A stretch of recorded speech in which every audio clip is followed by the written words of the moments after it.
Allahumma salli ala sayyidina. Bismillahirrahmanirrahim. Assalamualaikum warahmatullahi wabarakatuh. Bismillah, alhamdulillah, wassalatu wassalamu ala habibillah Sayyidina Muhammad ibn Abdillah wa ala alihi wa sahbihi wa mawalah.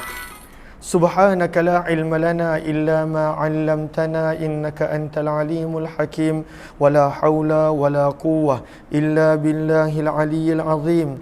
Allahumma rabbi shrah lana sudurana wa yassir lana umurana wahlul 'uqdatam min alsinatina yafqahu aqwalana. Allahumma fakkihna fid din wa 'allimna at-ta'wil bi rahmatika ya rabbal alamin. Walhamdulillahi rabbil alamin. Alhamdulillah, alhamdulillah, segala puji-pujian hanya layak buat Allah Subhanahu wa taala. Kesyukuran kita panjatkan ke hadrat ilahi, selawat dan salam untuk kekasih Allah, kekasih kita, junjungan mulia baginda Nabi sallallahu alaihi wasallam. InsyaAllah pada petang ini seperti biasa kita nak sambung semula pembacaan daripada sabdaan-sabdaan mulia baginda Nabi sallallahu alaihi wasallam daripada hadis yang telah dikumpulkan oleh Imam Tirmizi ataupun nama penuh beliau Abu Isa Muhammad bin Isa bin Saurah At-Tirmizi di dalam kitab beliau yang terkenal Jami' Tirmizi ataupun Sunanud Tirmizi. Walaupun nama asal kitab ni adalah panjang, kita nama asalnya apa? Para pelajar? Kuat-kuat sikit semua sekali.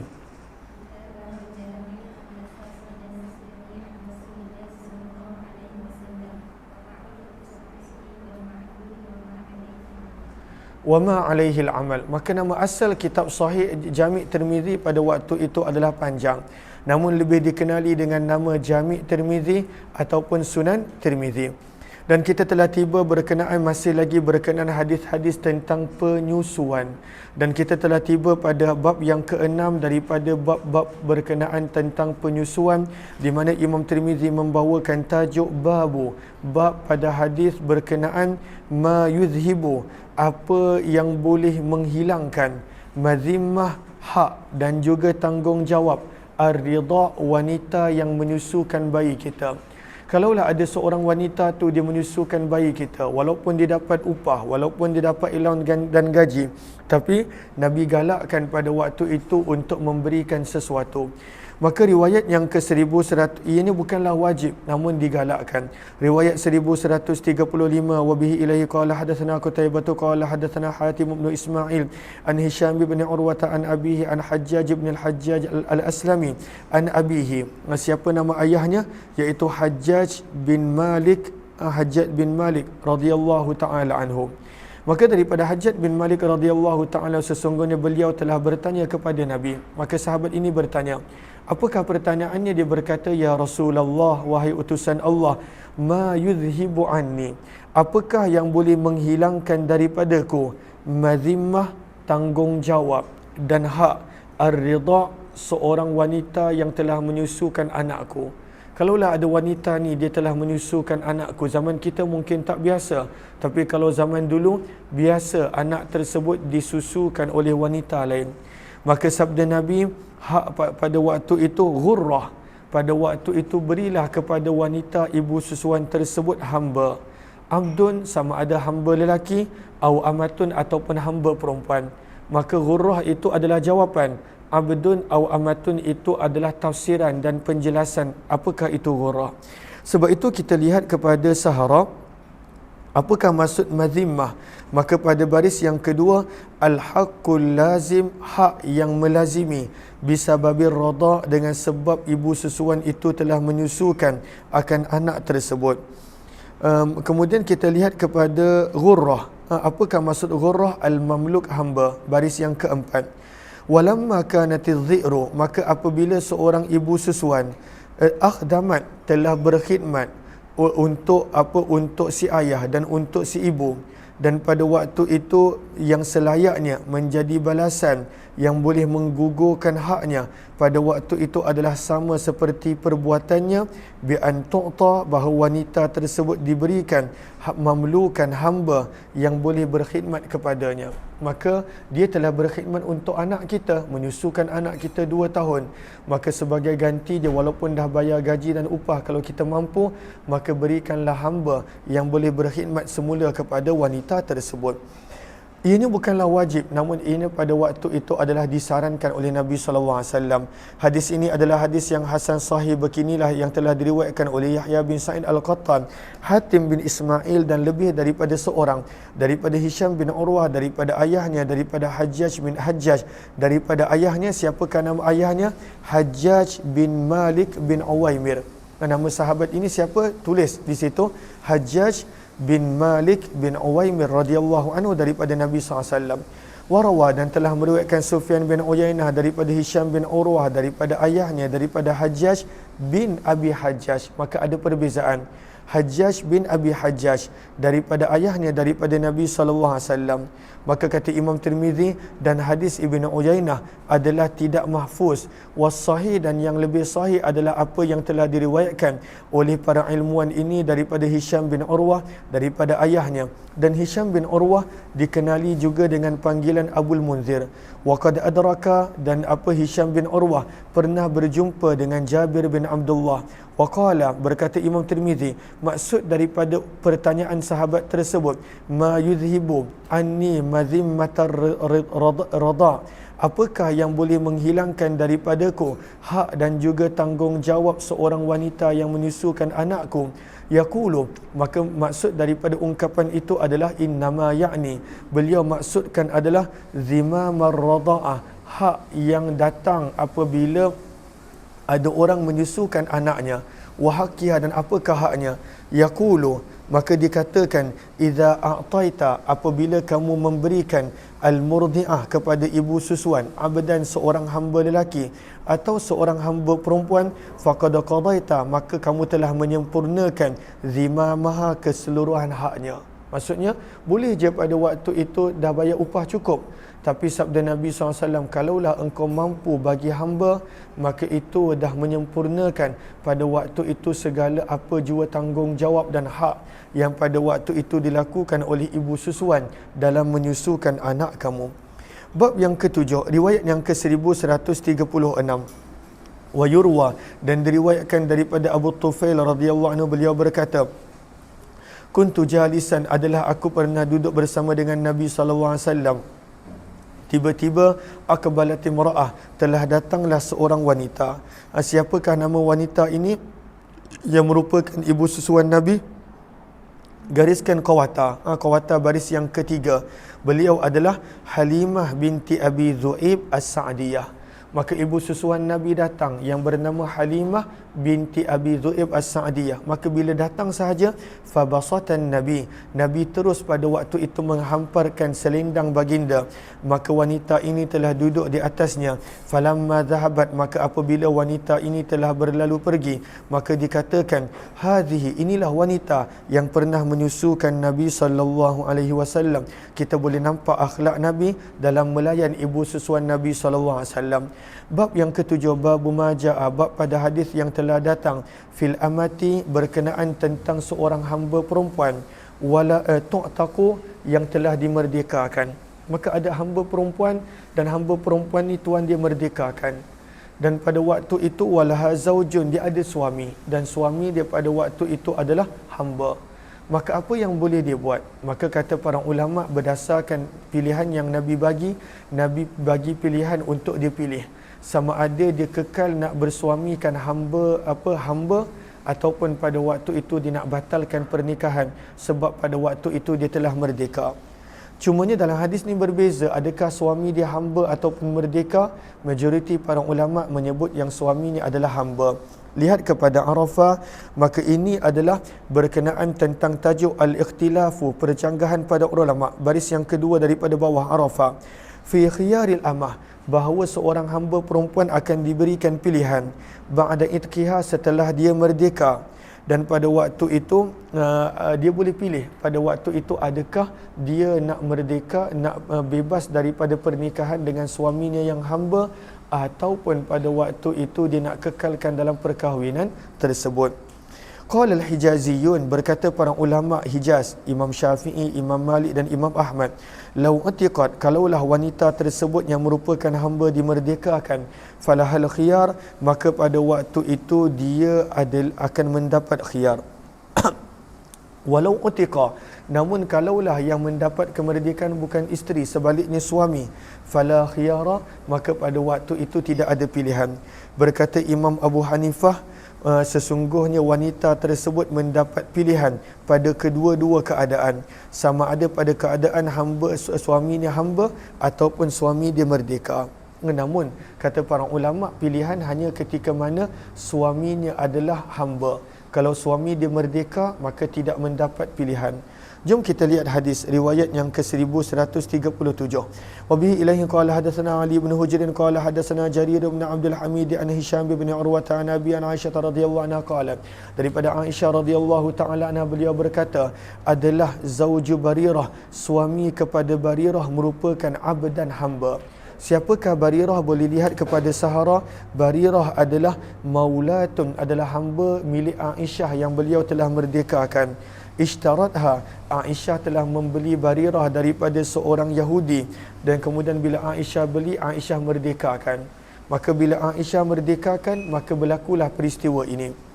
Maka dalam riwayat ini menyebut yang suaminya adalah hamba. Nanti kita akan baca riwayat yang menunjukkan suami dia adalah merdeka. Mana satu yang lebih tepat? Maka bila suami dia hamba dan dia pula merdeka, isteri merdeka, suami masih kekal hamba. Fa khayyarahan Nabi, maka Nabi SAW telah memberi dia pilihan. Fakhtarat, maka dia pilih dirinya sendiri. Apa maksud dia pilih dirinya sendiri? Dia pilih pada waktu itu untuk tak nak kekal dalam perkahwinan. Sebab kalaulah dia kekal dalam perkahwinan, maka kalau dia dapat anak, anak dia pun kekal jadi hamba. Sebab suami dia hamba, anak akan mengikut pada waktu itu suami. Maka berkatalah perawi Aisyah, walau kana hurra, kalaulah suaminya pada waktu itu adalah orang yang merdeka, lam yukhayyirha, nescaya Nabi SAW tidak akan memberinya pilihan pada waktu itu untuk berpisah daripada suami. Jelas ke jelas? Okey. Sebab itu lihat kepada Sahara pada baris yang pertama, hadza madhhabul a'immatu thalathah, dan inilah pandangan majoriti para ulama yang mana pada waktu itu mereka berkata kalaulah suami merdeka, maka isteri tak ada pilihan. Tapi kalaulah suami hamba, maka isteri yang baru mendapat kemerdekaan boleh pilih untuk berpisah ataupun tidak. Kenapa begitu? Lihat Sahara muka surat seterusnya. Yang mana pada waktu itu, wa inda Abi Hanifah, Imam Abu Hanifah berkata, hamba perempuan tersebut mendapat ikhtiar sama ada suami dia adalah merdeka ataupun hamba. Riwayat yang ke-1138. Jika ada sahabat-sahabat yang ingin untuk mendapatkan terjemahan hadis, boleh ambil daripada Telegram kuliah Umar Aziz. Telah dikongsikan. Dah kongsikan belum terjemahan? Maka ada di situ terjemahan hadis-hadis yang kita baca. Ada nombor hadis tak? Ada nombor hadis di situ. Riwayat 1138.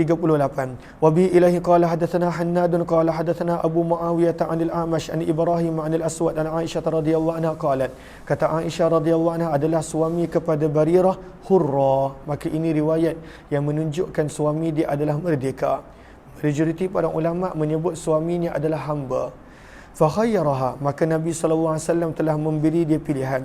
Maka sebab itu Imam Abu Hanifah ambil riwayat seperti ini. Imam Abu Hanifah kata, kalaulah merdeka pun pada waktu itu isteri akan dapat pilihan. Kata Imam Tirmizi, hadis Aisyah adalah hadis yang hasan sahih. Beginilah yang telah diriwayatkan oleh Hisham bin Urwah daripada ayahnya, daripada Ummul Mukminin Aisyah, yang mana Aisyah berkata, kana zauju Barirah, adalah suami kepada Barirah adalah hamba. Warawa Ikrimah, sementara itu Ikrimah telah meriwayatkan daripada Abdullah bin Abbas, di mana Abdullah bin Abbas berkata, aku telah melihat zauja Barirah, suami kepada Barirah, wa kana abda, dan adalah suami kepada Barirah adalah seorang hamba, dan beliau dikenali dengan nama Mughith. Lalu riwayat Aisyah yang mengatakan hamba disokong oleh riwayat Abdullah bin Abbas radhiyallahu anhuma. Wa hakadha, dan beginilah juga yang telah diriwayatkan daripada Abdullah bin Umar radhiyallahu anhuma. Maka ada berapa perawi yang mengatakan suami kepada Barirah hamba? Ada berapa perawi? 3. Yang pertama riwayat Aisyah. Yang kedua riwayat siapa? Ya, jawab. Kan baru baca tadi. Riwayat siapa? Abdullah bin Abbas. Dan yang ketiga adalah riwayat Abdullah bin Umar radhiyallahu anhum. Kata Imam Tirmizi, dan beramal pada hadis ini di sisi sebahagian ahli ilmu, waqalu, lalu mereka berkata, idza kanatil amatu, apabila adalah seorang hamba perempuan tersebut tahtal hurri, berada di bawah suaminya yang merdeka, fa'utiqat, maka wanita tersebut dimerdekakan, fala khiyara laha, maka wanita tersebut tak ada pilihan, sebab suami dia memang merdeka.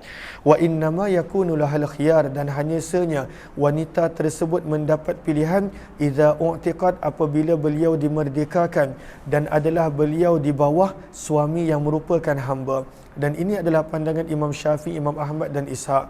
Warawa, dan telah meriwayatkan lebih daripada seorang, daripada A'mash, daripada Ibrahim, daripada Aswad, daripada Aisyah radhiyallahu anha qalat, di mana Aisyah berkata, kana zauju Barirah, adalah suami Barirah adalah hamba, fa khayyaraha, maka Nabi tetap memberi pilihan kepadanya.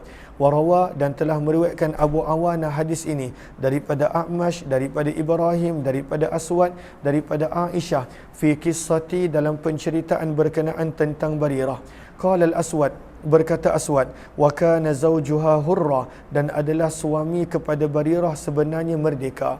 Dan beramal pada hadis ini di sisi sebahagian ahli ilmu daripada kalangan tabi'in dan orang-orang selepas mereka. Dan inilah pandangan Sufyan Ats-Tsauri dan para ulama Kufah. Mereka berkata hamba perempuan yang telah dimerdekakan tetap akan mendapat pilihan walaupun suami dia merdeka. Riwayat yang ke-1139, wa bihi ilaihi qala hadatsana Hannadun qala hadatsana Abdatu an Sa'idin an Ayyuba wa Qatadah an Ikrimah an Ibn Abbas radhiyallahu anhuma, daripada Abdullah bin Abbas radhiyallahu taala anhuma, sesungguhnya suami kepada Barirah kana abdan, adalah seorang hamba, aswada, berkulit gelap, libanil Mughirah, hamba kepada Banu Mughirah, yauma u'tiqat Barirah, dan beliau kekal hamba pada hari Barirah dimerdekakan. Kata Abdullah bin Abbas, wallahi demi Allah, laka anni bihi, adalah seolah-olah aku melihatnya, iaitu suami kepada Barirah, fi turuqil Madinah, berjalan pada jalan-jalan dan lorong bumi Madinah, wa nawahiha, dan pada lorong-lorong Madinah, wa inna dumu'ahu, dan sesungguhnya air mata suami Barirah latasilu, mengalir, ala lihyatayhi, di atas janggutnya, yataraddaha, cuba untuk meminta persetujuan Barirah, litahtarahu, supaya Barirah pilih dia dan jangan berpisah daripada dia. Falam taf'al, dan Barirah tetap dengan keputusannya yang mana dia pilih untuk berpisah daripada suami dia apabila Nabi bagi pilihan. Sebab kalau dia kekal dengan suami dia, kalaulah dapat anak, maka anaknya pada waktu itu akan menjadi hamba.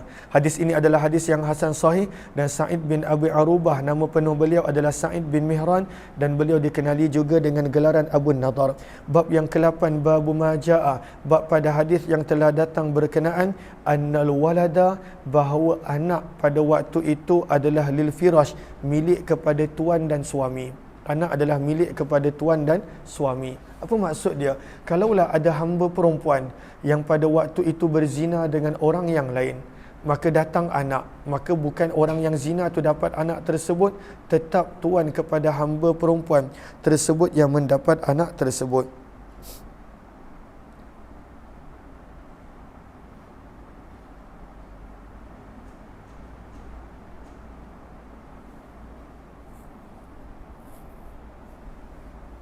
Okey.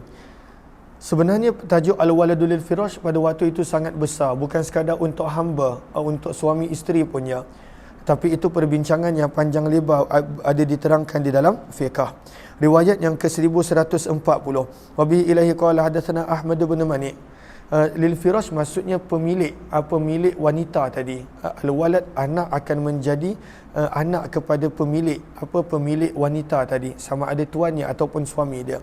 Wa bi ilahi qala hadatsana Ahmad bin Mani'in qala hadatsana Sufyan an Az-Zuhri an Sa'id bin Al-Musayyab an Abi Hurairah, daripada Abu Hurairah radhiyallahu taala anhu, beliau berkata bahawa Nabi sallallahu alaihi wasallam bersabda, al-waladu, anak pada waktu itu, lil firash, adalah pemilik kepada firash. Firash maksudnya adalah hamparan. Anak adalah anak tersebut menjadi pemilik kepada pemilik hamparan, dan maksud dengan hamparan ini adalah isteri ataupun hamba yang merupakan siapa pemilik dia, iaitu tuan ataupun pada waktu itu suami dia. Apakah maksud daripada ungkapan Nabi al-waladu lil firash? Maka sabda kata para ulama sahara pada baris yang ketiga, ai limalikihi, kepada orang yang memiliki wanita tadi, sama ada az-zawj pada waktu itu adalah suami, awil maula ataupun tuan. Li'annahuma, kerana mereka berdua ini yang hakikatnya yaftarishaniha, yang pada waktu itu bersama dengan wanita ini. Lalu kalaulah pada waktu itu berlakunya zina, contoh ada orang berzina dengan hamba perempuan, ataupun pada waktu itu dengan isteri ini, dan kalaulah pada waktu itu suami ataupun tuan pada waktu itu mendakwa ini adalah anak dia, maka pada waktu itu tuan yang suami yang pada waktu itu akan dimenangkan. Lain kalau pada waktu itu tuan dan suami ingkar, maka itu dalam perbahasan li'an. Kalau diingkar lain. Tapi kalaulah masing-masing dakwa, orang yang berzina ni mendakwa ni anak dia, tuan ataupun suami kepada wanita ini mendakwa itu anak dia, maka al-waladu lil firash, wanita anak tadi akan menjadi milik kepada tuan ataupun dibinkan kepada ayah yang merupakan suami wanita tadi. Jelas ke jelas? Okey. Walil ahir, dan untuk penzina, untuk lelaki penzina, al-hajar, dia hanya akan mendapat rejaman batu. Kenapa pada waktu itu dia berzina? Dia pada waktu itu dia tak akan dapat apa-apa hak daripada anak tersebut, sebab ianya bukan berlaku dengan pernikahan yang sah. Dan di dalam bab ini, walaupun pada waktu itu dia berkahwin, kemudian dia dengan wanita yang sama yang dia berzina, tetap anak tersebut tak boleh berbinkan kepada dia. Sebab ketika mana datangnya air mani, maka pada waktu itu dalam keadaan tidak ada pernikahan yang sah. Dan di dalam bab ini ada juga riwayat daripada Umar, Uthman, Aisyah, Abu Umamah, Ammar bin Kharijah, Abdullah bin Ammar, Bara' bin Azib, Zaid bin Arqam radhiyallahu anhum. Kata Imam Tirmizi, hadis Abu Hurairah adalah hadis yang hasan sahih, dan sungguh telah meriwayatkannya Az-Zuhri daripada Sa'id bin Musayyab dan Abu Salamah daripada Abu Hurairah radhiyallahu anhum, dan beramal pada hadis ini di sisi ahli ilmu. Maksudnya al-waladu lil firash, kalaulah pada waktu itu tuan dan suami mendakwa itu adalah anak dia, maka pada waktu itu akan menjadi milik mereka. Bab yang ke-9, bab maja'a, bab pada hadis yang telah datang, fir rajuli, berkenaan tentang seseorang, yaral mar'ah, yang melihat seseorang perempuan, fatu'jibuhu, lalu dia suka. Maka kalaulah dia suka dengan mana-mana perempuan ternampak, maka Nabi ajar balik ke rumah dan bersamalah dengan isteri yang halal yang sedia ada. Jangan terjebak dengan zina ataupun pada waktu itu perkara yang boleh membawa kepada zina. Riwayat 1141, wabihi ilaihi qala hadatsana Muhammad bin Bashar qala hadatsana Abdul A'la bin Abdul A'la qala hadatsana Hisham bin Abi Abdullah wa huwa ad-Dastawai an Abi Zubair an Jabir radhiyallahu anhu an Nabi SAW, sesungguhnya baginda Nabi SAW ra'a, telah melihat seorang wanita, fadakhala, maka Nabi telah bersegera berjumpa dengan Zainab, faqadha hajatah, maka Nabi telah menyempurnakan keperluan baginda dengan Zainab. Kinayatun anil jima', maksudnya Nabi bersetubuh dan bersama dengan Zainab radhiyallahu anha. Wa kharaja, dan kemudian bila selesai, bila Nabi dah mandi semua, Nabi pun keluar. Wa qala, lalu Nabi bersabda, innal mar'ata, sesungguhnya wanita ajnabiyah, wanita yang bukan mahram, idza aqbalat, apabila datang kepada kamu, aqbalat, pada waktu itu ianya datang, fi surati syaitan, dalam bentuk yang dihiaskan oleh syaitan. Syaitan nak ajak kita untuk melakukan maksiat dan dosa. Maka apakah maksud datang dalam bentuk yang dihiaskan oleh syaitan? Lihat kepada Sahara, al-maqsudu, yang dimaksudkan daripada ungkapan Nabi ini pada waktu itu syaitan ad-du'a, mengajak kepada maksiat dan juga meletakkan was-was untuk melakukan dosa. Maka syaitan kata, tengok cantik tak perempuan tu, tengok cantik tak wanita ni. Maka akhirnya membawa kepada maksiat dan dosa. Maka sabda Nabi, bila kamu berjumpa dengan wanita yang bukan mahram, maka berhati-hati kerana syaitan pada waktu itu bersama cuba memancing kamu untuk melakukan maksiat dan dosa. Okey. Kemudian sabda Nabi SAW, فَإِذَا رَأَى, maka apabila salah seorang daripada kamu menyukai imra'atan, mana-mana wanita, apabila salah seorang daripada kamu melihat mana-mana wanita dalam kurungan yang bukan mahram, fa'ajabathu, lalu dia suka kepada wanita tadi dengan sukaan yang tak elok, sebab itu adalah bukan mahram, falyati, maka hendaklah dia datang kepada isteri dia, balik rumah jumpa isteri. Kenapa? Fa inna ma'aha, kerana sesungguhnya bersama dengan isteri kamu, mislal ladzi ma'aha, adalah benda yang sama yang ada pada wanita tadi. Tak ada benda beza pun, sama je pada waktu itu. Maka baliklah kepada isteri, jangan terjebak dengan zina. Dan di dalam bab ini ada juga riwayat daripada Abdullah bin Mas'ud. Hadis Jabir radhiyallahu anhu adalah hadis yang hasan sahih lagi gharib, dan Hisham bin Abu Abdullah adalah pada waktu itu sahibud dastawai, dan beliau juga dikenal dengan Hisham bin Sambar. Bab yang ke-10, bab majaa, bab pada hadis yang, sebab itu kalaulah ada seorang wanita yang kadang-kala suami dia tiba-tiba ingin minta untuk bersama, taklah terlalu kerap tapi suami dia minta, maka hendaklah dia faham pada waktu itu sesuatu berlaku, sebab itu suami dia minta untuk bersama. Bab yang ke-10, bab majaa, bab pada hadis yang telah datang berkenaan tentang hak suami yang wajib ditunaikan oleh isteri. Riwayat 1142. Wa bihi ilaihi qala hadatsana Mahmud bin Ghailan qala hadatsana Nadhr bin Shumail qala hadatsana Muhammad bin Amr an Abi Salamah an Abi Hurairah radhiyallahu anhu, daripada Abu Hurairah radhiyallahu taala anhu, daripada Nabi sallallahu alaihi wasallam, baginda bersabda, "Lau kuntu, kalaulah aku memerintahkan seseorang an yasjuda, untuk sujud kepada seseorang." Maksudnya kalaulah aku boleh memerintahkan untuk seorang itu sujud kepada manusia yang lain, la amartu, maka pasti aku akan menyuruh al-mar'ata, seorang isteri, antas juda, untuk sujud kepada suami dia. Tapi tak ada sujud. Tapi kalaulah aku boleh perintahkan seorang manusia untuk sujud kepada manusia yang lain, nescaya orang tersebut adalah wanita yang diperintahkan untuk sujud kepada suami. Apakah maksud daripada ungkapan Nabi ini? Lihat kepada Sahara pada baris yang pertama, mubalaghah, berlebih-lebihan dan penerangan, likamali wujubi ta'ati zawji 'alaiha, pentingnya untuk wanita tadi mentaati kepada suami dia. Maka sebab itu Nabi bersabda begitu. Dan di dalam bab ini ada juga riwayat daripada Muaz bin Jabal, Suraqah bin Malik bin Jushum, Aisyah, Abdullah bin Abbas, Abdullah bin Abi Aufa, Talq bin Ali, Ummu Salamah, Anas bin Malik, Abdullah bin Umar radhiyallahu anhum. Kata Imam Tirmizi, hadis Abu Hurairah adalah hadis yang hasan gharib daripada sanad ini, daripada periwayatan Muhammad bin Amr daripada Abu Salamah daripada Abu Hurairah radhiyallahu anhum.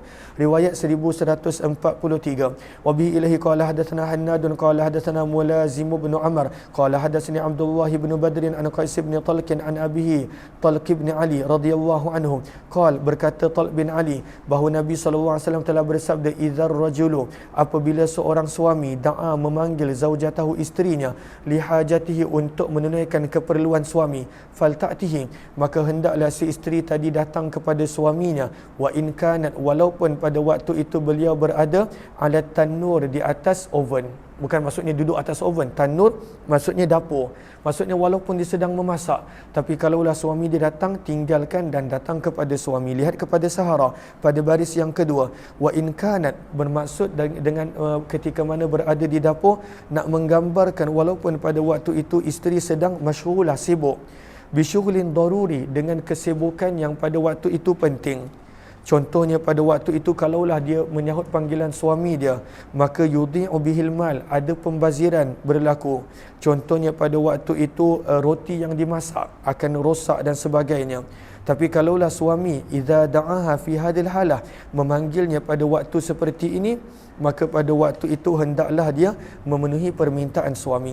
Riwayat 1144. Wa bihi ilahi qala hadatsana Wasil bin Abdul A'la al-Kufi qala hadatsana Muhammad bin Fudail An Abdullah bin Abdul Rahman bin Nadar an Musawir al-Himyari an Ummi Salamah, daripada Ummu Salamah radhiyallahu taala anha, beliau telah berkata bahawa baginda Nabi sallallahu alaihi wasallam telah bersabda, ayyuma mar'atin, mana-mana isteri batat bermalam wa zawjuha, dalam keadaan suaminya anha radin, redha dengan dia, dakhalal jannah, pasti masuk syurga. Maka keredaan suami melayakkan isteri pada waktu itu masuk ke syurga.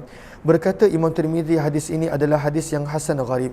Bab yang ke-11, babu majaa, bab pada hadis yang telah datang fi haqqil mar'ah, pada hak seorang isteri ala zaujiha, yang perlu ditunaikan, yang mesti ditunaikan oleh suami. Tadi hak suami, ini adalah hak isteri yang suami perlu tunaikan.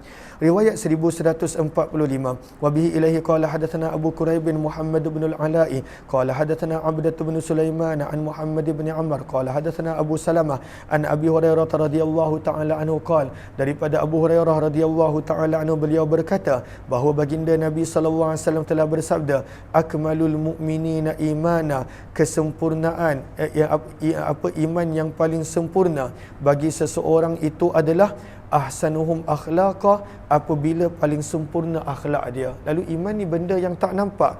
Lalu macam mana kita nak nampak iman? Apabila kita tengok akhlak dia. Namun akhlak manusia ni berbeza-beza, dengan orang ni lain, dengan orang lain, dengan keluarga lain. Maka akhlak sebenar seseorang itu, sabda Nabi, wa khiyarukum, dan yang terbaik di antara kamu daripada sudut akhlak, khiyarukum adalah yang terbaik di antara kamu akhlak, linisaihim, terhadap isterinya. Maka kayu ukuran iman adalah akhlak, dan kayu ukuran akhlak pada waktu itu adalah akhlak seseorang itu dengan isteri dia. Dan di dalam bab ini ada juga riwayat daripada Aisyah dan Abdullah bin Abbas radhiyallahu anhuma. Hadis Abu Hurairah adalah hadis yang hasan sahih. Riwayat 1146. Wa bi ilaihi qala hadatsana Hasan bin Ali al-Khallal qala hadatsana Husain bin Ali al-Ju'fi an Zaidah an Shabib bin Gharqadah an Sulaiman bin Amr bin al-Ahwas qala hadatsani abi annahu syahida hajjatul wada'. Maka diriwayatkan daripada Amr bin Ahwas radhiyallahu taala anhu bahawa beliau telah bersama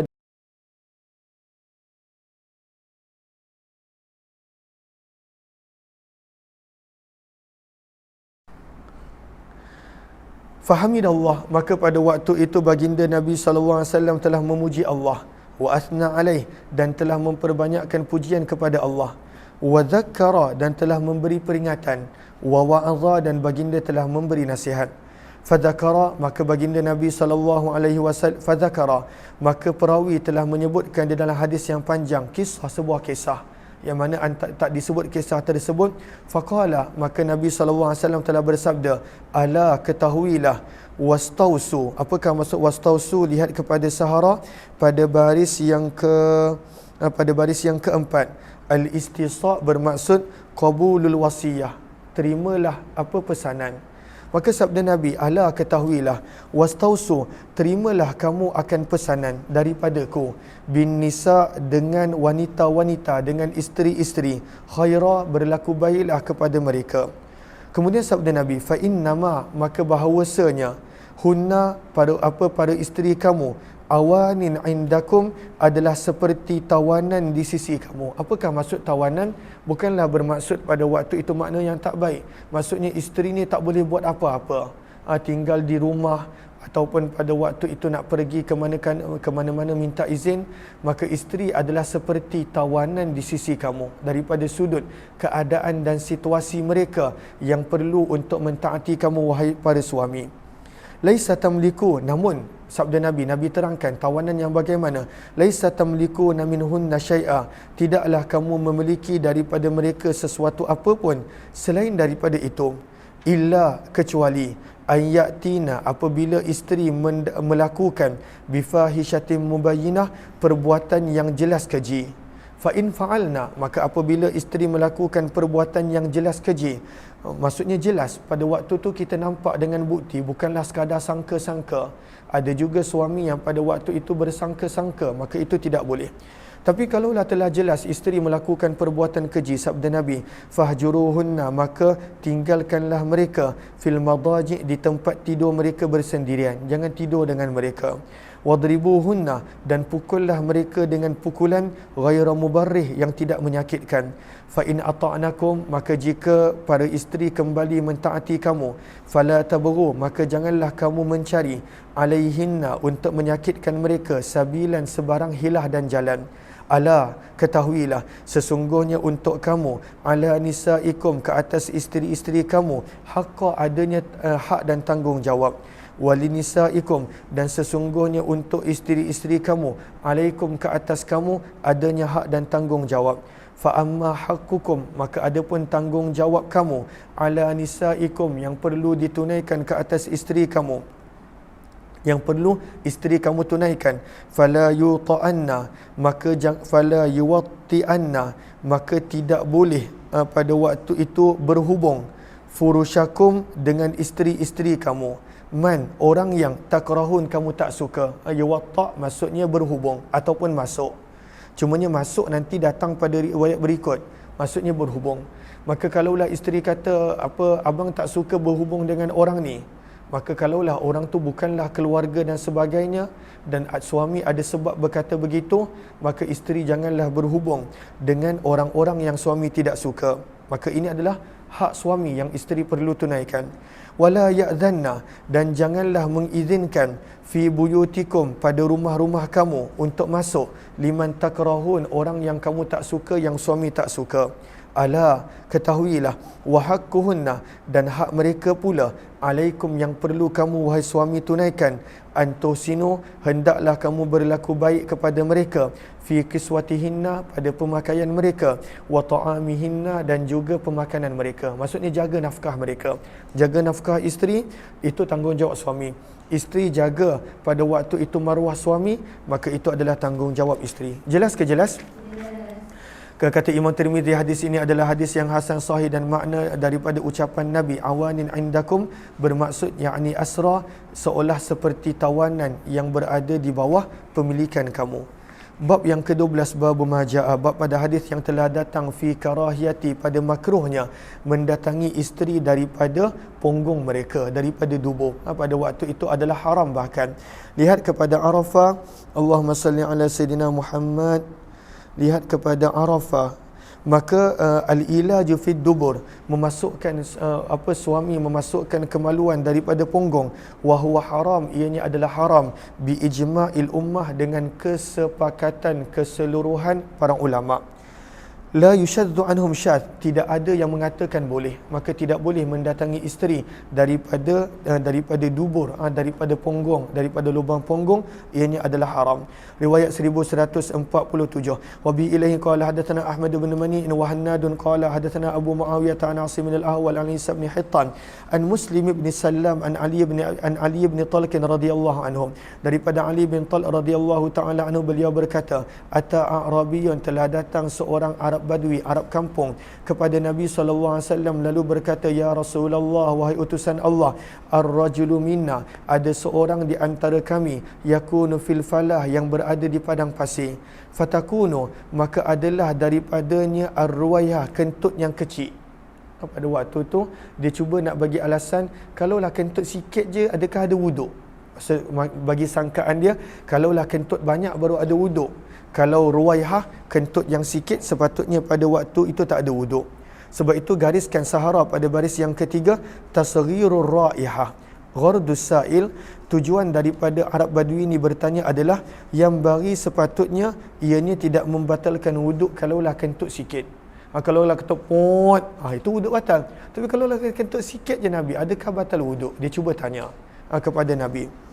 Wa takunu fil ma', dan pada waktu itu pun air adalah sedikit. Maka sabda Nabi SAW, idza fasa, apabila keluarnya angin, tak kisahlah banyak ke sikit, salah seorang daripada kamu, falyatawadda', maka hendaklah dia berwuduk. Sebab itu sahara gariskan fasa.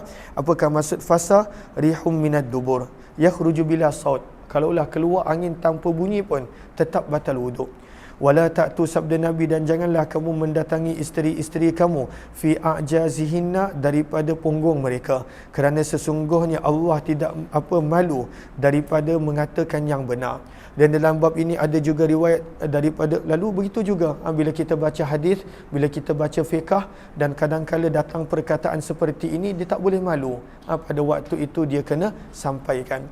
Dan di dalam bab ini ada juga riwayat daripada Umar, Khuzaimah bin Thabit, Abdullah bin Abbas, Abu Hurairah radhiyallahu anhum. Hadis Ali bin Talq adalah hadis yang hasan.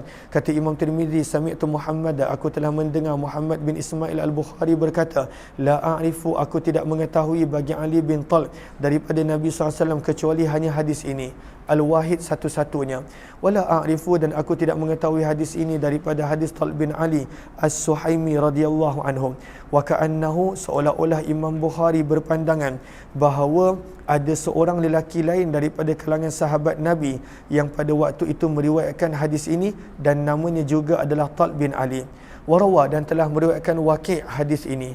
Riwayat 1148, wa bi ilaihi qala hadatsana Qutaibah wa ghairu wahid qalu hadatsana Waqi' an Abdul Malik bin Muslim wa huwa ibn Sallam an abihi an Ali radhiyallahu anhu. Ali di sini bukan Ali bin Abi Talib, tapi tulis di situ iaitu Allahumma salli ala sayyidina Muhammad, Ali bin Talq. Ali bin Talq, nama perawi yang sama, bukan Ali bin Abi Talib, tetapi Ali bin Talq, perawi yang sama. Beliau berkata, baginda Nabi SAW bersabda, idza fasa, apabila keluarnya angin salah seorang daripada kamu, falyatawadda, maka hendaklah dia berwuduk. Wala ta'tun nisa, dan janganlah kamu mendatangi isteri-isteri kamu fi a'jazihinna, daripada punggung mereka. Wa aliyun hadza, dan Ali yang ada dalam riwayat ini adalah Ali yang sama, iaitu Ali bin Talq radhiyallahu taala anhu. Riwayat 1149. Wa bi ilaihi qala hadatsana Abu Sa'id al-Ashajj qala hadatsana Abu Khalid al-Ahmar an ad-Dhahhak bin Uthman an Makhramah bin Sulaiman an Quraib an Ibn Abbas radhiyallahu anhuma qala Rasulullah sallallahu alaihi wasallam, baginda Nabi sallallahu alaihi wasallam telah bersabda, la yanzurullah, Allah tidak melihat, ila rajulin, kepada seseorang, atau rajulan, yang datang kepada lelaki yang lain ataupun kepada wanita yang lain daripada dubur. Maka LGBT Allah tak pandang dengan pandangan rahmat dan kasih sayang. Begitu juga kalaulah ada suami yang datang kepada isterinya daripada duburnya, daripada punggungnya, Allah tak pandangnya, gariskan bawah tu birrahmah, dengan pandangan kasih sayang. Hadis ini adalah hadis yang hasan gharib. Bab yang ke-13, bab maja'a, bab pada hadis yang telah datang fi karahiyati, pada makruhnya khurujin nisa, untuk seorang wanita keluar fi zinah, dalam perhiasan. Sebab sepatutnya dia kena berhias untuk suami, bukannya untuk berhias untuk semua manusia selain suami. Maka makruh untuk keluar daripada rumah dalam keadaan penuh perhiasan yang boleh menarik perhatian.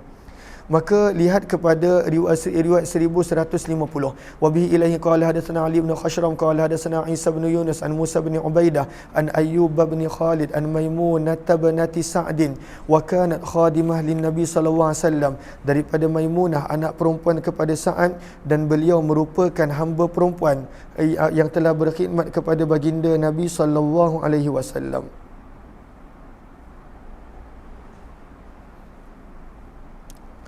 Qalat, maka berkata Maimunah bin Sa'ad, wanita yang berkhidmat kepada Nabi, beliau telah berkata, baginda Nabi SAW bersabda, mathalu, perumpamaan, ar-rafilah, wanita yang bangga dan sombong memperlihatkan, fi zinati, perhiasan, fi ghairi ahliha, pada selain daripada suaminya, kamathali, adalah seperti perumpamaan, zulmatin, kegelapan, yaumil qiyamah, pada hari kiamat, la nura laha, tidak ada langsung cahaya untuk wanita tadi.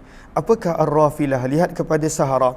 Ar-rafilah al-mutabarrijah, wanita yang menzahirkan pada waktu itu perhiasan dia, yang lebih daripada keperluan. Kemudian lihat juga kepada qawata, ay al-jarrah zailaha, yang pada waktu itu berjalan menyerit kakinya, menyerit pada waktu itu perhiasannya. Al-mutamayilah fi masyiha, sombong dalam berjalan dia. Pada waktu itu dia berjalan dengan sombong, dengan bangga menunjukkan perhiasan, maka pada waktu itu tidak akan ada cahaya untuknya pada hari kiamat yang penuh dengan kegelapan. Kata Imam Tirmidzi, hadis ini kami tidak mengetahuinya kecuali daripada periwayatan Musa bin Ubaidah, dan Musa bin Ubaidah didhaifkan di dalam periwayatannya disebabkan hafazannya, dan beliau adalah seorang yang saduk, seorang yang jujur, yang benar, dan sungguh telah meriwayatkan daripadanya Syu'bah dan Thawri, dan sungguh telah meriwayatkan sebahagian daripada mereka daripada Musa bin Ubaidah, namun tidak meriwayatkannya secara marfu', maksudnya tak disebut sampai Nabi SAW. Bab yang ke-14, babu majaa, bab pada hadis yang telah datang fil ghairah, berkenaan tentang cemburu. Cemburu tu baik, bagus, cumanya cemburu buta itu yang tercela. Apakah maksud ghairah? Lihat kepada Sahara. Maksud daripada ghairah adalah karahatu, perasaan tidak suka, al-musyarakah, ada orang yang join dan pada waktu itu menjadi ahli bersama, fil mahbub, pada benda yang disayang. Isteri itu adalah milik dia. Kenapa ada orang lain pada waktu itu nak bermanja-manja, nak bersama dengan isteri dia? Kena ada cemburu. Begitu juga suami itu adalah milik dia. Dia tak boleh kata tak apa, I percayakan suami I, tak kisahlah suami I ni pada waktu itu nak bergaul dengan wanita mana. Tak boleh. Orang yang ada iman pada waktu itu dia ada cemburu. Cemburu yang elok, bukan cemburu yang membuta tuli. Riwayat yang ke-1151, ada ghairah. Pada waktu itu para sahabat radhiyallahu anhu pun ada ghairah. Wa bi ilahi qala hadatsana Humaid bin Mas'adah qala hadatsana Sufyan bin Habib anil Hajjaj as-Sawaf an Yahya bin Abi Katsir an Abi Salamah an Abi Hurairah radhiyallahu ta'ala anhu qala qala Rasulullah sallallahu alaihi wasallam, sabda baginda Nabi sallallahu alaihi wasallam, innallaha yaghar, sesungguhnya Allah ada cemburu. Ada ghairah. Dia cemburu ini bukanlah 100% terjemah yang betul untuk ghairah. Ghairah macam tadi, musyarakatul ghair fil mahbub. Dia tak nak orang lain pada waktu itu bersama dalam benda yang dia cintai. Maka itu adalah ghairah. Tapi dalam bahasa kita yang paling hampir adalah cemburu. Wal mu'min yaghar, dan orang yang beriman sepatutnya ada cemburu. Pada waktu itu sepatutnya ada cemburu. Dia takkan pada waktu itu izinkan isteri dia duduk berdua-duaan dengan lelaki yang bukan mahram. Seorang isteri dia tak boleh rasa tenang kalaulah suami dia duduk berdua-duaan dengan wanita yang bukan mahram. Dan apakah pada waktu itu cemburunya Allah? Wa ghairatullah, dan cemburunya Allah adalah apabila seseorang beriman itu melakukan perkara yang Allah haramkan. Allah dah kata tak boleh, dia buat juga, maka itu adalah ghairatullah. Dan di dalam bab ini ada juga riwayat daripada Aisyah, Abdullah bin Umar, hadis Abu Hurairah adalah hadis yang hasan gharib, dan sungguh telah diriwayatkan daripada Yahya bin Abi Katsir, daripada Abu Salamah, daripada Urwah, daripada Asma yang merupakan anak perempuan Abu Bakar As-Siddiq radhiyallahu taala anhu, daripada Nabi sallallahu alaihi wasallam hadis ini. Wakilal hadithain, dan kedua-dua hadis yang kita telah baca sanadnya adalah sahih. Sementara itu Hajjaj As-Sawaf nama penuhnya adalah Hajjaj bin Abi Uthman, dan ayahnya Abu Uthman nama penuhnya adalah Maisarah, dan Hajjaj juga dikunyahkan dengan gelaran Abu Salb. Wathaqahu Yahya bin Sa'id Al-Qattan, menyebutkan beliau sebagai seorang yang siqah. Wa bi ilaihi qala hadatsana Abu Isa qala hadatsana Abu Bakr Al-Attar an Ali ibn al-Madini qala sa'altu Yahya ibn Sa'id Al-Qattan, maka berkata Ali ibn al-Madini, aku telah bertanya kepada Yahya bin Sa'id Al-Qattan berkenaan perawi Hajjaj As-Sawaf, maka beliau berkata, fatinun, seorang yang cerdik, kayyisun, dan seorang yang berakal. Seorang perawi yang baik. Ahlan-ahlan kepada sahabat-sahabat yang baru join, mohon jasa baik untuk bantu share, bantu untuk kongsi, bantu untuk sebar luas. Kita sedang membaca hadis-hadis berkenaan tentang ibadah, berkenaan tentang hadis-hadis berkenaan tentang Jami' Tirmidzi, berkenaan tentang pernikahan. Babu majaa, bab pada hadis yang telah datang fi karahiyah, pada makruhnya antusafiral mar'ah, untuk wanita tersebut bermusafir wahdaha, seorang diri. Kita nampak pada zaman kita dah menjadi kebiasaan wanita travel seorang diri. Ianya bukanlah perkara yang disukai oleh Nabi sallallahu alaihi wasallam. Nabi tidak suka. Maka sebab itu elakkan kalaulah pada waktu itu kita mempercayai sabdaan Nabi untuk seorang wanita travel seorang diri. Walaupun dia kata tak apa, pandai jaga diri dan sebagainya, ada sebab kenapa Nabi SAW tidak menggalakkan, tidak menyukai seorang wanita bermusafir seorang diri. lihat kepada Arafah, Allahumma salli ala Sayyidina Muhammad. Maka kata para ulama pada baris yang ketiga, ma yata'allaku bihi ahadithul bab, apa jua kaitan hadis yang kita bakal baca dan penerangan ikhtilaf yang diberikan pada waktu itu. Kata para ulama, wa'lam, ketahuilah, annal haditha, bahawa hadis berkenaan tentang permusafiran seorang wanita sebenarnya itu adalah untuk selain daripada haji. Dalam haji, wanita tu boleh bermusafir seorang diri, itu pun pada waktu itu dengan syarat ada kumpulan wanita thiqah yang dipercayai. Hanya untuk haji. Selain daripada itu Nabi SAW tidak izinkan. Maka elakkan. Walaupun kebelakangan ini keluar pelbagai fatwa mengatakan boleh dengan syarat-syarat yang ketat, tapi elakkan. Pada waktu itu bagus travel pada waktu itu berkumpulan ataupun pada waktu itu dengan mahram. Riwayat yang ke Allahumma salli ala Sayyidina Muhammad. Lihat kepada Syaikha pula.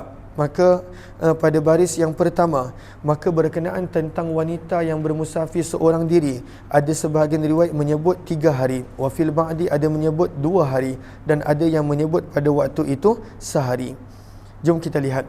Wa bihi ilaihi qala hadatsana Ahmad bin Mani'in qala hadatsana Abu Muawiyah 'anil A'mash 'an Abi Shalih 'an Abi Sa'id radhiyallahu anhu qala, telah berkata Abu Sa'id Al-Khudri radhiyallahu ta'ala anhu, Nabi sallallahu alaihi wasallam telah bersabda, la yahillu, tidak halal, tidak boleh, limra'atin, untuk seorang wanita yang benar-benar beriman kepada Allah wal yaumil akhir, dan pada hari kebangkitan, antusafira, untuk bermusafir, safaran, perjalanan, yakunu, yang mana perjalanan tersebut penempuhan dia adalah thalathata ayyam, selama 3 hari, fasaidan ataupun lebih.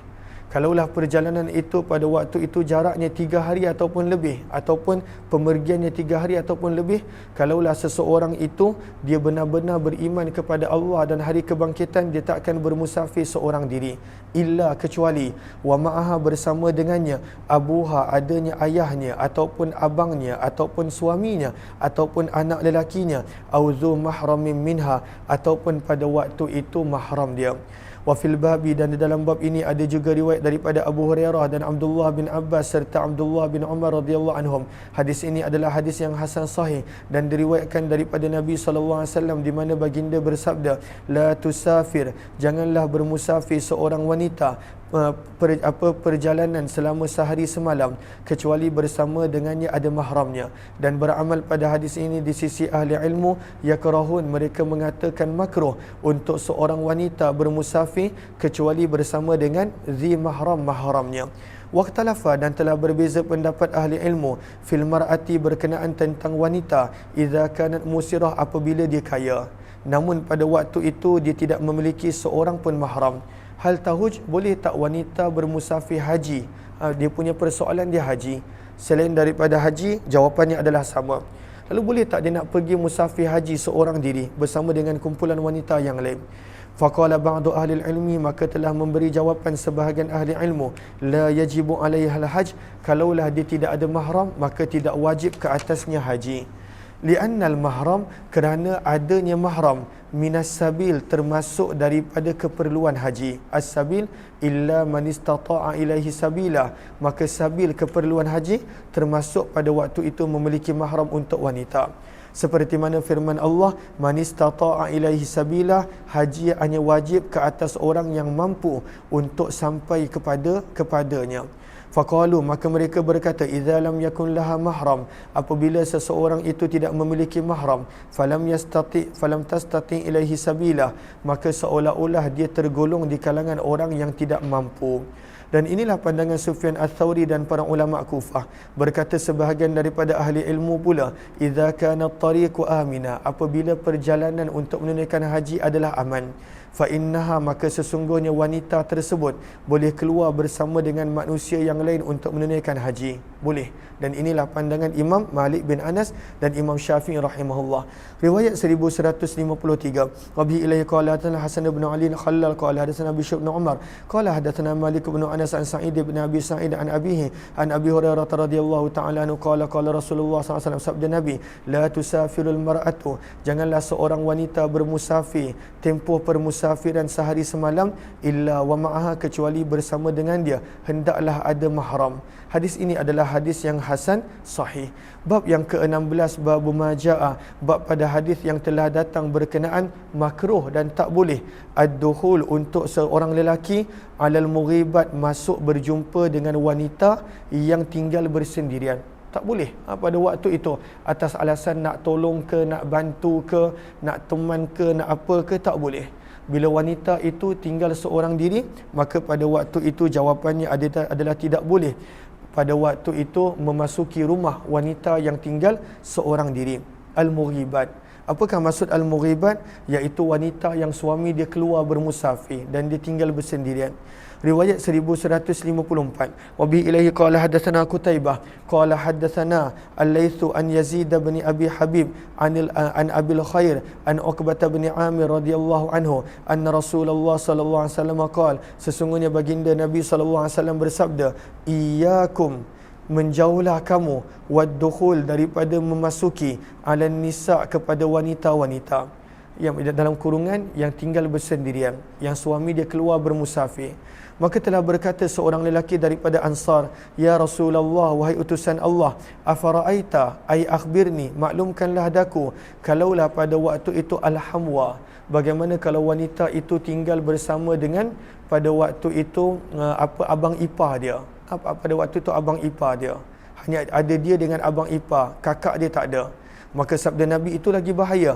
Al-hamu al-maut, tinggal dengan ipar pada waktu itu membawa kepada kematian. Apakah maksud membawa kepada kematian? Pada lihat Sahara baris yang kedua, litashbih, nak memberikan pada waktu itu tashbih fi syiddati wal farra'ah, lagi sepatutnya kena berhati-hati dan merisaukan. Kalaulah pada waktu itu tak ada orang lain, hanya ada wanita dengan ipar dua dia yang lelaki, maka itu membawa kepada kematian, kebinasaan. Dan di dalam bab ini ada juga riwayat daripada Umar, Jabir, Amr ibnu Al-As radhiyallahu anhu. Hadis Uqbah bin Amir adalah hadis yang hasan sahih. Wa innama, dan sesungguhnya maksud daripada makruh ad-dukhul, untuk memasuki ke atas wanita, ala nahwi maruya, seperti mana yang telah diriwayatkan daripada Nabi sallallahu alaihi wasallam, di mana baginda bersabda, la yakhluwanna, janganlah bersendirian seorang lelaki, bimra'atin, dengan mana-mana wanita, kecuali yang ketiga pada waktu itu adalah syaitan. Maka syaitan akan pada waktu itu membawa kepada perkara yang tak elok dan zina. Wa makna qawlihi, dan maksud daripada ungkapan Nabi al-hamu, yuqalu, dikatakan al-hamu itu adalah adik-beradik suami. Ka'annahu, seolah-olah baginda pada waktu itu tidak suka seorang wanita berdua-duaan dengan ipar dia, dengan adik-beradik lelaki suami dia. Bab yang ke-17, babun, riwayat 1155. Wa bi ilaihi qala hadatsana Nasr bin Ali qala hadatsana Isa bin Yunus an Mujalid an Sya'bi an Jabir radhiyallahu anhu, daripada Jabir radhiyallahu anhu daripada Nabi sallallahu alaihi wasallam, baginda bersabda, la taliju, janganlah kamu memasuki, alal mughibat, pada wanita-wanita yang bersendirian. Apakah maksud mughibat? Lihat kepada Sahara. Lihat kepada Sahara, allati, itu adalah wanita-wanita. Baris yang ketiga, ghabat, yang telah keluar meninggalkannya, azwajuhunna, suami mereka. Suami dia tak ada, pada waktu tu ada lelaki lain masuk rumah, maka Nabi larang, tidak boleh. Janganlah kamu masuk kepada wanita yang suaminya telah meninggalkannya untuk sesuatu urusan.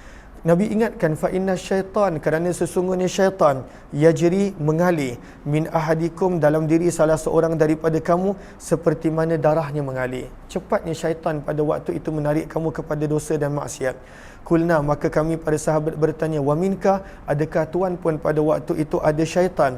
Maka sabda Nabi, wa minni, dan aku pun ada, walakinnallaha, dan akan tetapi Allah, a'anani, telah menolongku, alaihi, ke atas syaitan tersebut, fa aslama, maka aku telah beroleh keselamatan. Makna yang pertama, fa aslama, maka syaitan aku telah masuk Islam. Makna yang kedua, lihat kepada Sahara, berkata Imam Tibi, kalaulah pada waktu itu fa aslamu, macam dalam riwayat kita, bermaksud aku selamat daripadanya. Dan kalaulah pada waktu fa aslama, mim berbaris atas, maksudnya pada waktu itu syaitan tersebut telah menyerah dan pada waktu itu masuk Islam. Kata Imam Tirmizi, hadis ini adalah hadis yang gharib daripada sanad ini, dan sungguh telah membicarakannya sebahagian daripada mereka berkenaan tentang perawi yang bernama Mujalid bin Sa'id daripada sudut hafazannya yang lemah.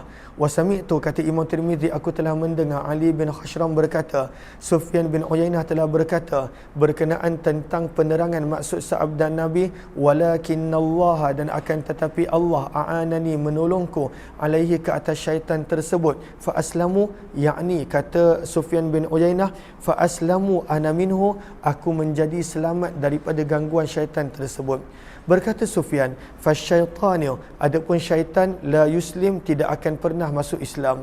La taliju bermaksud janganlah masuk, alal mughibat, kepada wanita yang ditinggalkan bersendirian oleh suami. Apakah itu al-mughibah?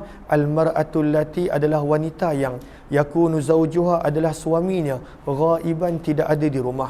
Wal mughibat, dan adapun mughibat adalah jamak kepada mughibah. Bab yang ke-18.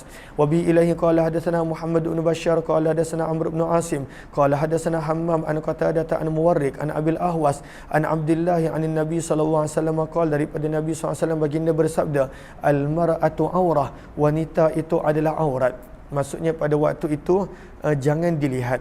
Fa idza kharajat, maka apabila seseorang wanita itu keluar, istashrafaha syaitan, maka syaitan akan memperindah-indahkannya pada pandangan mata lelaki, supaya lelaki tengok dia dan supaya lelaki tertarik dengan wanita.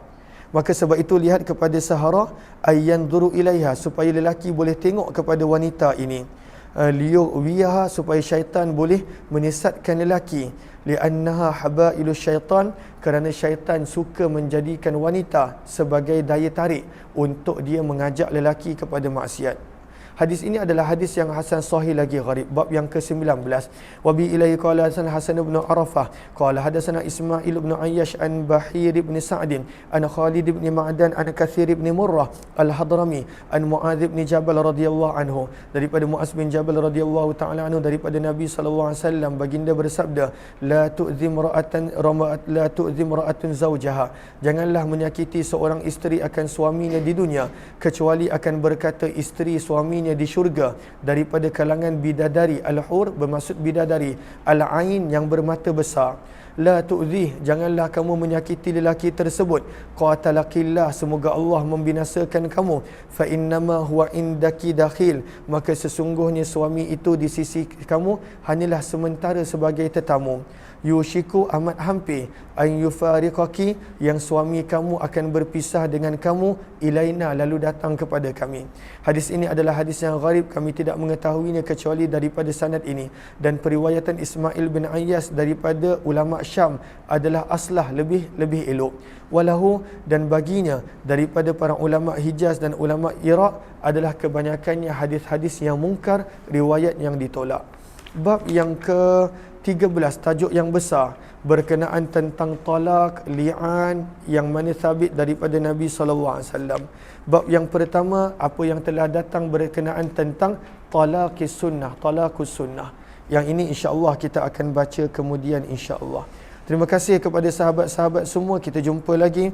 Billahi taufiq wal hidayah.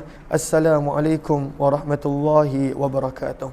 Subhanakallahumma wa bihamdika nashhadu an la ilaha illa anta nastaghfiruka wa natubu ilaik. Subhana rabbika rabbil izzati amma yasifun wa salamun alal mursalin walhamdulillahi rabbil alamin.